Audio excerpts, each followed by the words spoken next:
So in the last class, we have started Unit 1, in that is related to the introduction to semiconductors. So in the last class, we have studied about the uh, valence band and the different energy band, valence band, conduction band, and energy gap between them. So after that, we have seen about that what is the energy gap between different solids for the case of conductors, for the case of semiconductors, and for insulators. So for insulators, band energy gap is very large. So therefore, it is not possible for conduction of current because we are not having any free electron for conduction of current. In conductors, we have overlapped conduction band and valence band, so there is sea of free electrons, so large current can flow through the conductors. And in the semiconductor, we have seen that it has a property in between insulators and between conductors. That's why these are known as semiconductors, because at 0 Kelvin temperature, semiconductors behave like insulators only. Conductivity of the semiconductors depends on the temperature. This is the main property of semiconductor. As the temperature increases, the conductivity of the semiconductors increases. So we have two types of semiconductors. One is intrinsic semiconductors, which are available in pure form. Means if we have a silicon crystal of semiconductor, then it will be made up of silicon atoms only. Or if we have germanium crystal, then it will be made up of germanium atoms only. Okay. While in case of intrinsic semiconductors, some amount of impurity is added. Impurity means what? We can have either trivalent impurity or pentavalent impurity. That impurity is added to improve the conductivity of semiconductor. Means first property of the semiconductor is that its conductivity depends on the temperature. As the temperature increases, conductivity of this material increases, or we can say that resistivity of the material decreases. Okay. And another property is that if we add some impurity in controlled amount, obviously in controlled amount, then also the conductivity of semiconductors can be increased. So intrinsic semiconductor, as I told you, that these are the in extremely pure form. That's why these are known as intrinsic semiconductors. Example of intrinsic semiconductors are silicon and germanium. In the last class, we have discussed about the atomic number of silicon and germanium also. So what was the atomic number of silicon? It was, what is the atomic number of silicon? It is 40. yes. तो इसका अगर हम breakup करेंगे तो क्या होगा? 2 8 8. and 4. And for germanium also, for germanium the atomic number is 32, and it has how many valence electrons? Germanium 4. Yes. So 4 valence electrons in germanium, 4 valence electrons in silicon, means it forms tetravalent atoms. Both silicon and germanium are tetravalent. Tetravalent means which has 4 valence electrons. Yes, 4 valence electrons. Now, because of 4 number, क्या होगा? जो हमारी bonding, we have already studied about the different types of bonding also. The covalent bonding is there. What are the different types of bonding? One of the bonding type is covalent bonding. So in semiconductors we have covalent bonding, and in insulators Which type of bonding is there? Any one of you? In insulators, which type of bonding is there? क्या पूछा ma'am? In insulators, overlapping covalent तो इसमें है, semiconductors में है. Insulators में कौन सी bonding होती है? ओवरलैप करता है. आयनिक बॉन्डिंग होती है ना, जिसमें आयनिक में क्या होता है, ट्रांसफर ऑफ इलेक्ट्रॉन. एक इलेक्ट्रॉन दूसरे को ट्रांसफर हो गया तो वो डेडिकेट हो जाएगा दूसरे न्यूक्लियस के लिए. दैट्स वाई टाइटली बाउंड होते हैं electrons in case of insulators, इसीलिए करंट कंडक्शन नहीं होता. इन कोवलेंट बॉन्डिंग क्या होती है? In covalent bonding the electrons are shared by both the atoms, neighbouring atoms. अगर नेबरिंग एटम अगर हमारे शेयर करेंगे ऑब्वियसली किसी चीज को, तो लूज होने की प्रोबेबिलिटी बढ़ जाती है फ्रॉम देयर एटम के जो न्यूक्लियस है उससे लूज होने की. उससे क्या होता है, इजीली अगर हम एक्सटर्नल एनर्जी देते हैं, प्रोवाइड करते हैं, तो easily we can have free electron जो डिटैच हो जाएंगे अपने पेरेंट एटम से, because these electrons are sharing on the sharing basis. These are on the sharing basis. तो मेरे ख्याल से ये तो पता ही होगा, covalent bonding, ionic bonding and metallic bonding which is in conductors. Okay, so each atoms form covalent bonding or it is also known as electron pair bond. Means जो electron है वो पेयर की तरीके से यहाँ पे नेबरिंग एटम से related होगा. Now तो कैसे ड्रॉ कर सकते हैं हम किसको? आप लोग जब ड्रॉ करोगे तो एक सिलिकॉन एटम बनाया हमने, ये silicon atom. For example silicon हो सकता है, फॉर एग्जांपल जर्मेनियम हो सकता है, लेकिन सेम टाइप के एटम से फॉर्म होता है सेमीकंडक्टर. तो हमको पता है यहाँ पे जो नंबर ऑफ इलेक्ट्रॉन्स है, valence electrons, carbon valence electrons हमारे ये है, ये 4. each atom has 4 valence electrons, these 4 and these 4. So covalent bonding is there like this, means sharing of electrons is there to complete the outermost shell. इस type से आप इसको draw करेंगे copy में. ठीक, तो ये ड्रॉ करेंगे हम लोग. तो एट लो टेम्परेचर क्या होता है, all valence electrons are tightly bonded with their nucleus and hence we have no free electrons. अगर फ्री इलेक्ट्रॉन्स नहीं होंगे तो हमारा कंडक्शन भी नहीं होगा, तो no free electrons for conduction. Therefore we can say that semiconductor behaves like insulator at absolute zero temperature. This I have explained in the last class because at room temperature अगर मैं intrinsic semiconductor का band diagram बनाऊंगी तो इस type से जितने भी atoms हैं in the solid वो क्या होंगे, सबका शेल कंप्लीट हो जाएगा, सबका शेल कंप्लीट हो जाएगा बॉन्डिंग से. तो इस टाइप से जो वैलेंस बैंड है वो क्या होगा, कंप्लीटली फिल्ड बाय इलेक्ट्रॉन्स हो जाएगा. ये वैलेंस बैंड हमारा सारा कंप्लीटली फिल्ड बाय इलेक्ट्रॉन्स होगा. और 0 केल्विन पे जब हमें कोई external energy in the form of voltage और in the form of temperature नहीं मिलेगी तो यहाँ पे हमारे पास ये क्या रहेगा, एम्प्टी रहेगा. Conduction band will remain empty. तो यहाँ पे कंडक्शन नहीं हो सकता, इसलिए हम कहते हैं कि 0 केल्विन पे हमारा करंट 0 होता है. It behaves like insulator. तो अगर मुझे यहाँ पे कंडक्टिविटी चाहिए तो मुझे क्या करना पड़ेगा, कुछ अमाउंट का एनर्जी देना पड़ेगा. लेकिन जब हम कुछ अमाउंट का एनर्जी देंगे इसमें तो भी हमारे पास कंडीशन ये हो सकती है कि very few number of electron hole pair generate हो.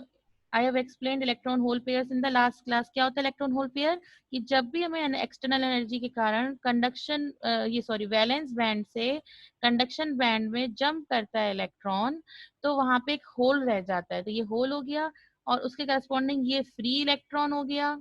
इसको फ्री क्यों कह रहे हैं, क्योंकि कंडक्शन बैंड में ये फ्री नहीं है, ये हमारे tightly bound with their nucleases हैं. तो ऐसे हमारे पास अगर इंट्रिंसिक मटेरियल में हम देंगे तो हमारे पास जो EHP क्रिएट होते हैं these are in limited numbers only. Means large current can not flow through the intrinsic semiconductors. Therefore हमें क्या रिक्वायरमेंट होती है, therefore we need extrinsic semiconductors in which we can enhance the conductivity of the material. Okay.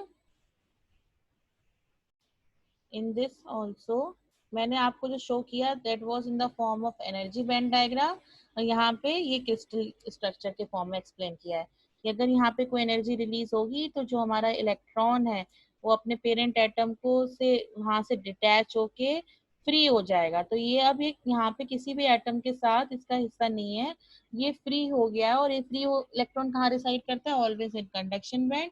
तो therefore हमारे पास conductive resistance है। तो यहाँ पे क्या है, this is at room temperature condition. At 0 kelvin तो हमारा हो गया इंसुलेटर की तरीके से। एट रूम टेम्परेचर क्या होगा, at room temperature some of the electrons will get some energy to break their covalent bond. तो इसको ब्रेक होने के कारण these electrons will become free and available for conductions. So this is the main idea behind the intrinsic semiconductor. So in this diagram, this is free electron, this is valence electron, and this is hole. और electron अगर अपने space को vacant करेगा, that space is known as hole. तो जब हमारा electron हमारा detach होगा तो जो स्पेस होगा वो होल कहलाएगा, and this is known as electron hole pair generation, EHPs. Whenever covalent bond is break, then it will create EHP. So free number of electrons and free number of electrons and holes are equal. That's why it is called as pair.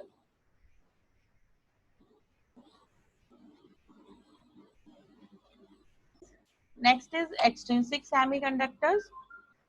Next is extrinsic semiconductors. So, and extrinsic semiconductors are of two types, N type and P type.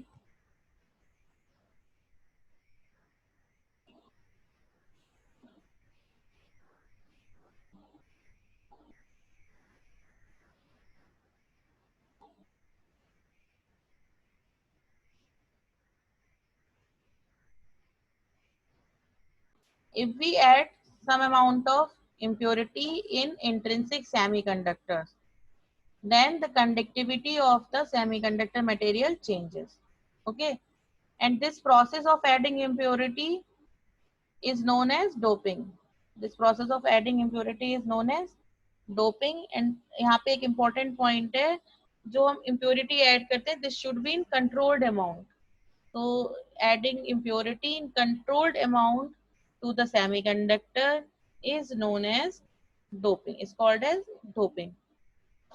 And this impure semiconductor is called as extrinsic semiconductors. So in comparison to intrinsic semiconductors, extrinsic semiconductors conductivity is more. Okay, means we have more number of either free electrons or holes. So ये कैसे create करते हैं? It depends on the type of impurity added, that we have more number of free electrons or we have more number of holes. It depends on the type of impurity which we are going to add. If we have more number of free electrons in the material, then it is known as N-type semiconductor. If we have more number of holes in comparison to electrons, free electrons, then it is known as P-type semiconductor. और ये हमको पता है कि holes have positive charges and electrons have negative charges. Okay.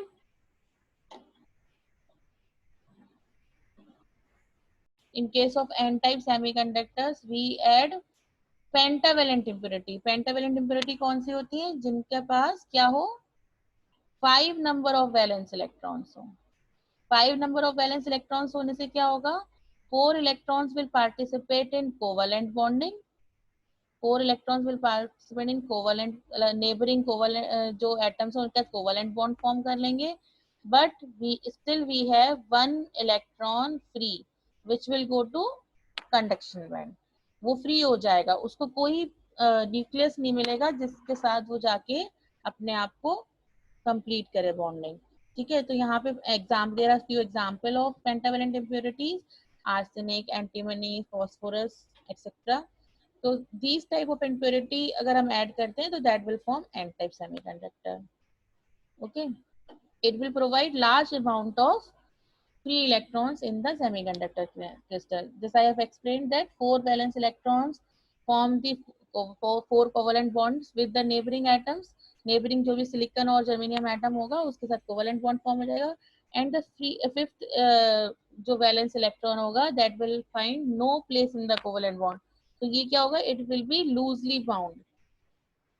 So it needs very small amount of energy to get free. Okay और ये free electrons form कर देंगे. ठीक है, एट रूम टेम्परेचर हमारे पास इतना अवेलेबल है, large number of free electrons available होंगे in the conduction band. So next is the crystal covalent diagram, covalent diagram for the covalent bonding diagram for the n-type semiconductor. Now draw this diagram. In this diagram, this is the pentavalent impurity atom. यहाँ पे हमने example ले लिया arsenic का. जब इसको draw करेंगे तो क्या करेंगे, पेंटावेलेंट मैंने ड्रॉ करा आर्सेनिक. 4 इसके क्या हो गए, वैलेंस इलेक्ट्रॉन्स. 4 इसके वैलेंस इलेक्ट्रॉन्स हुए जो पार्टिसिपेट करेंगे in covalent bonding with 4 silicon atoms. 1 silicon और we can draw germanium also.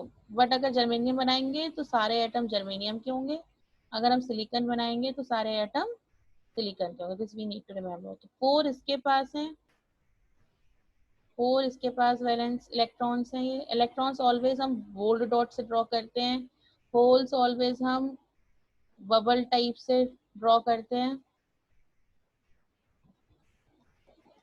So like this. Similar way में यहाँ पे हम कंप्लीट करने के लिए कंप्लीट बनाना आप लोग सिमिलर इस टाइप से. अब बॉन्डिंग कैसे होगी, ये यहाँ पे शेयर हो जाएगा, ये यहाँ पे हो जाएगा कोवेलेंट बॉन्डिंग. दिस कोवेलेंट आपको कंप्लीट बनाना है ऐसे जैसे ये बना हुआ है ना, पूरा पूरा ड्रॉ करिएगा. अब हमारे पास एक इम्पॉर्टेंट पॉइंट यहाँ पे क्या है, we have this 5th electron of arsenic which is now free. ये किसने किसी के साथ बॉन्डिंग नहीं करी, और जिसकी बॉन्डिंग नहीं हुई एक तरीके से जिसको घर नहीं मिला तो वो तो फ्री हो गया ना घूमने के लिए. ये लोग अपना घर में चले गए. बस इस टाइप से कुछ समझ सकते हैं हम इस चीज को.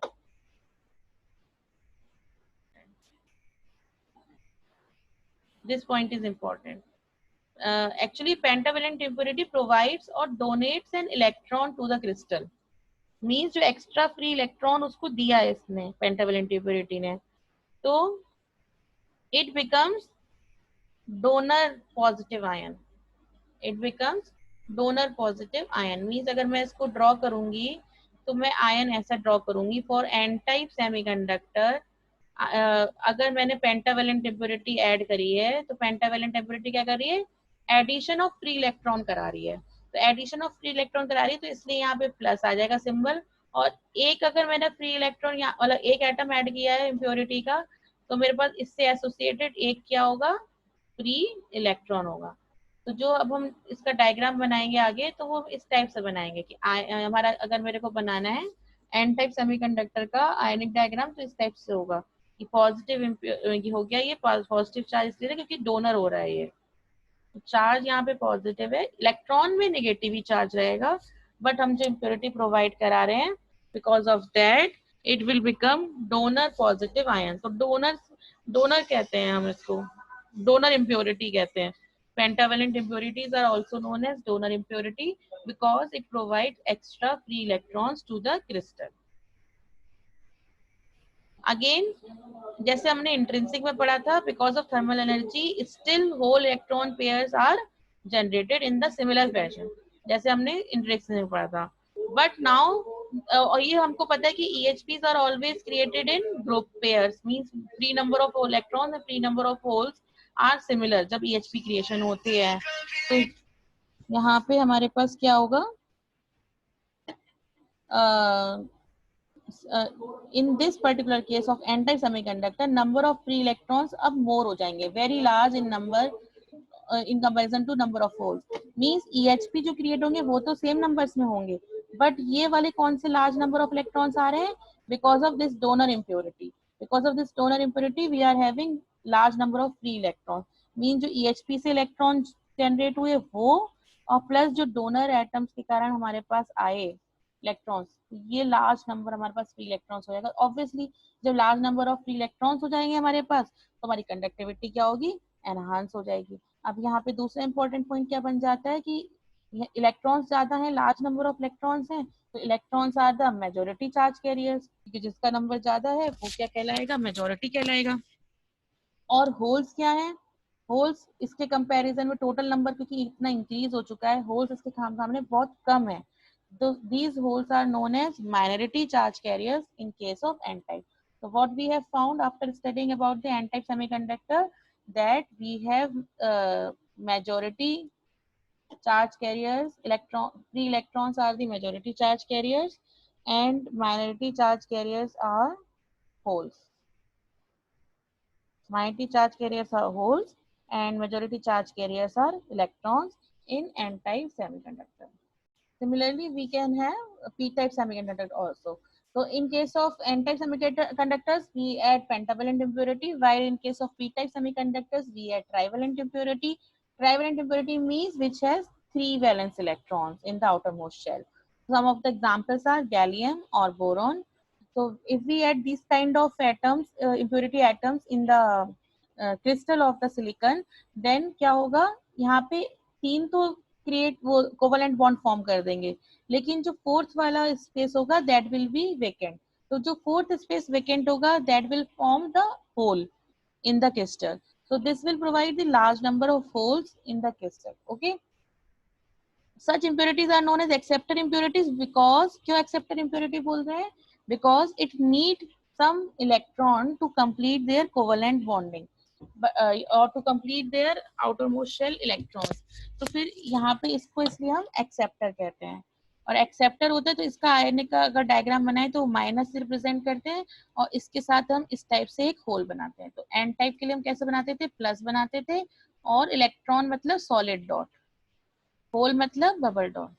So when we add trivalent impurity, then 3 valence electrons covalent bond form करते हैं, and 4 will form some vacant space that will be like a hole. This creates a vacancy.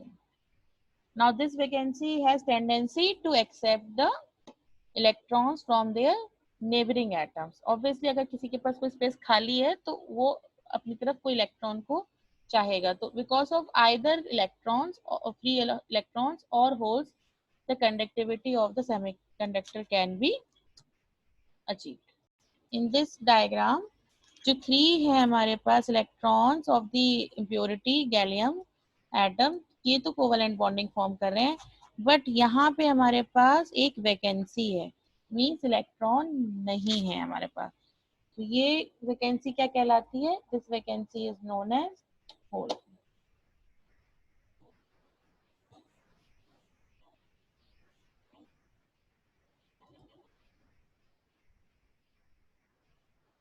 तो very less amount of energy is required, होगा क्या इसमें actually, जब अगर मैं ये यहाँ पे ऐसे टाइप का वैकेंसी होगा ऑब्वियसली, तो हो सकता है कि नियर एटम से ये इलेक्ट्रॉन को अट्रैक्ट कर ले, तो अगर ये नियर एटम से इलेक्ट्रॉन को अट्रैक्ट कर लेगा तो यहाँ क्या छूट जाएगा, यहाँ होल छूट जाएगा वैकेंसी, अगर यहाँ होल छूट गया तो हो सकता है कि नियर एटम से ये इलेक्ट्रॉन को अट्रैक्ट कर ले, तो अगर either movement of holes or either movement of electrons will cause the current, this we know. Okay, because of this current will flow. Obviously मतलब कहते हैं हम कि होल इधर से उधर जा रहा है, बट ऑलवेज हमारा इलेक्ट्रॉन ट्रेवल करता है, होल कभी भी होल ना मूव नहीं करता, होल ट्रेवल नहीं करता, हमेशा इलेक्ट्रॉन, आप यहाँ पे भी देख रहे हो कि ये इलेक्ट्रॉन यहाँ गया, फिर इसने वैकेंसी क्रिएट की, तो ये इलेक्ट्रॉन यहाँ गया, इसकी वैकेंसी क्रिएट हुई, तो हो सकता है आसपास से ये इलेक्ट्रॉन यहाँ ले, तो इलेक्ट्रॉन मूवमेंट हो रहा है, और हमको साथ के साथ होल्स भी दिख रहे हैं कि क्रिएट होते जा रहे हैं, बिकॉज ऑफ होल्स यहाँ पे हमारे पास करंट फ्लो होगा, और हमें पता है कि डायरेक्शन ऑफ करंट क्या होता है, always reverse to the electron move, अगर मेरे इलेक्ट्रॉन्स ऐसे ट्रेवल कर रहे हैं तो ऑब्वियसली मेरा डायरेक्शन ऑफ करंट ऐसे होगा, in the reverse direction of electron flow. So with this, n type and p type are covered.